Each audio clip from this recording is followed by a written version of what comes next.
Look, to say Olivia Newton-John is an Aussie icon would be an understatement. With a career spanning over 5 decades, she's pretty much done it all. But now it's time for a new chapter. Olivia is about to turn 70, can you believe it? And is sharing her journey from Melbourne schoolgirl to international superstar in her own words. Over her long and illustrious career, Olivia Newton-John has proven herself to be the queen of reinvention. From her early days as the ultimate good girl in Greece... Sandy? Tell me about it, Stud. ...to inspiring a generation to get physical.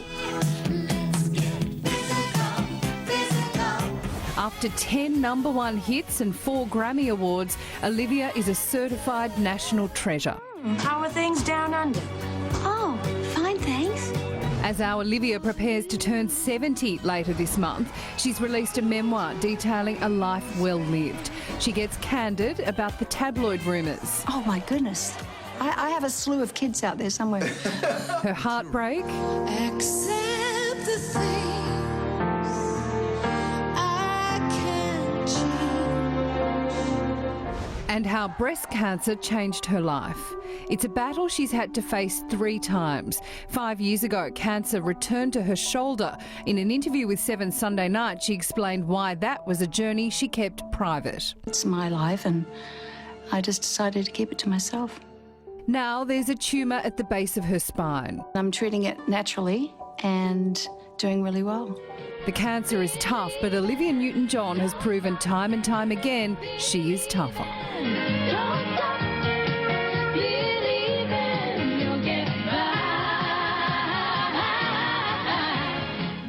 And Olivia Newton-John is here at Brekkie Central this morning. Welcome. Thank you. Good morning. So lovely to see you. Lovely Such to a see pleasure. you. The book is out now. It's called Yes. Don't Stop Believing. Yes.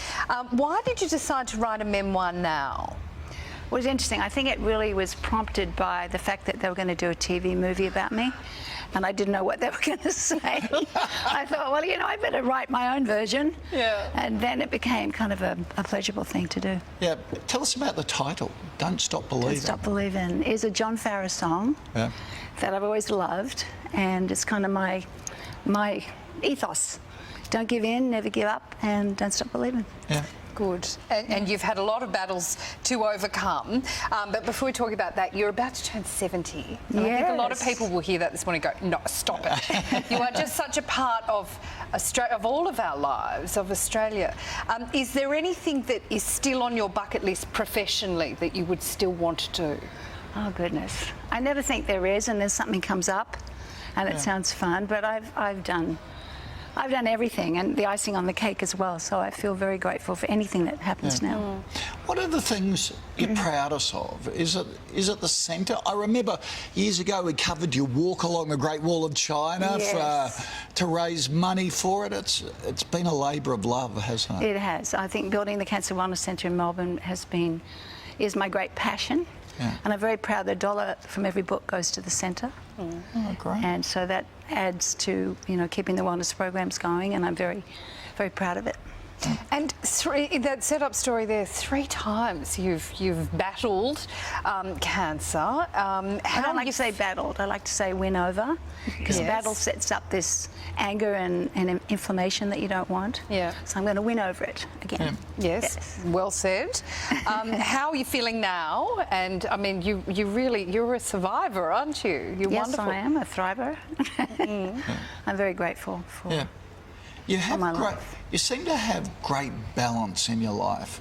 Is that part of it? You're so self-assured and seem to have your priorities right? Well, I think I've always, it's the Aussie upbringing. Yeah. You know, you have your feet on the ground. And I've always loved my private life and my animals, and my home life is just as important to me, if not more important to me than my career. Yeah. But my career has been incredible and expansive, and I've done so many amazing things, which was great when I was writing the book. It brought back so many memories that I, you know, had forgotten about a lot of things. Yeah. So I'd have to look it up on the internet. What did I do and where was I, you know? But it's been an extraordinary life. Yeah, Yeah, it sure what a has. career. Let's talk about some of the extraordinary things that you have done. 40 years of Grease you celebrated Yes. last year with John Travolta. Firstly, This year.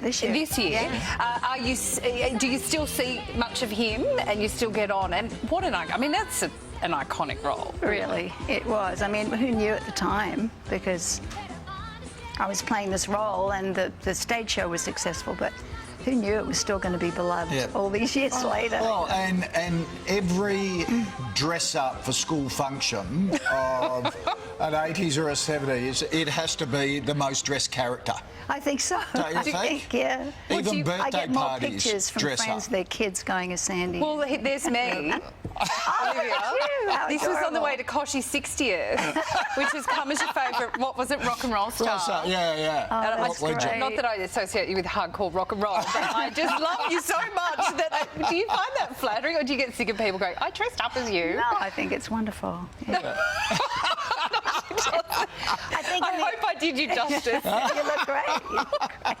And you did go as Let's Get Physical once as well, didn't you? With the sweat bang around your head I and wouldn't stuff like even try that, my goodness. How do you feel when you look back at it? Does it seem like another lifetime ago, the Let's Get Physical film clip? Yes.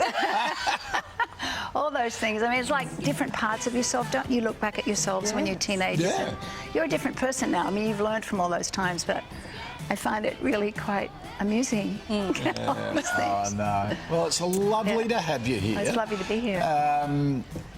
The memoir is out now, and as you say, $1 of every book goes to the Centre. Wellness Centre as Yeah. well, which is fabulous. And on Sunday the 16th, we do a walk for my hospital, the Wellness and Research Walk at La Trobe University in Melbourne. And we'd love people to come join us.